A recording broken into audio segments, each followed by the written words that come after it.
বলুন। আমি প্রতি বছর আমাদের যে মায়াপুরে চৈতন্য মঠ রয়েছে, সেই মায়াপুর চৈতন্য মঠের অন্যতম শাখা মঠ ডায়মন্ড হারবার গৌরী মঠ, তার তরফ থেকে আমি তীর্থযাত্রীরা যারা গঙ্গাসাগরে তীর্থ করতে যায় তাদের উদ্দেশ্যে এই খিচুড়ি প্রসাদ ভগবান শ্রীকৃষ্ণচন্দ্র শ্রীমতী রাধারানী এবং মহাপ্রভু শ্রীকৃষ্ণের উদ্দেশ্যে নিবেদন করে ওনাদের মধ্যে বিতরণ করে থাকি। এটা আমাদের অষ্টম বর্ষে পদার্পণ করেছে।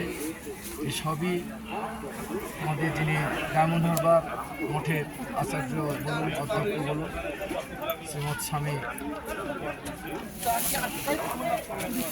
বলুন, আমাদের যিনি স্বামীজি ছিলেন পরিব্রাজক মহারাজজি, ওনার অনুপ্রেরণায় প্রথমে শুরু করেছিলাম।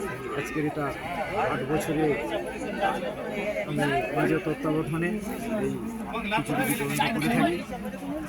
আগত সমস্ত এবং দূর দূরান্ত থেকে যে সমস্ত পিলগ্রিমরা আসেন, তারা সবাই গঙ্গাসাগর থেকে ফেরার পরে খুবই অভুক্ত থাকেন। তাদের উদ্দেশ্যে এই প্রসাদ তারা সানন্দে গ্রহণ করেন এবং আমরাও সেটা বিতরণ করে খুব তৃপ্তি এবং আনন্দ লাভ করে থাকি। এখানে আমাদের সঙ্গে এখানকার এলাকার বহু বিশিষ্ট ব্যক্তিত্ব থাকেন।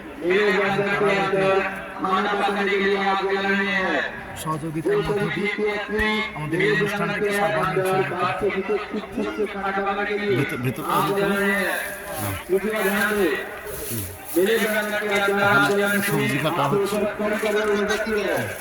আমাদের পুলকবাবু রয়েছেন আমাদের সঙ্গে।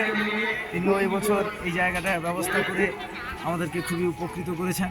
তা নাহলে আমরা হয়তো এবছর যেভাবে তীর্থযাত্রী এসেছেন প্রচুর সংখ্যক, আমরা গতকাল আমি ড্রাই ফ্রুটের ব্যবস্থা করেছিলাম, চিড়ে এবং বিস্কুট, আর আজকে এই আর কিছুক্ষণের পরেই আমরা শুরু করব আমাদের খিচুড়ি প্রসাদ, যেটা আমরা রাধা মাধবের চরণে নিবেদন করে তারপরে সমস্ত তীর্থযাত্রীদের উদ্দেশ্যে মানে বিতরণ করে থাকি।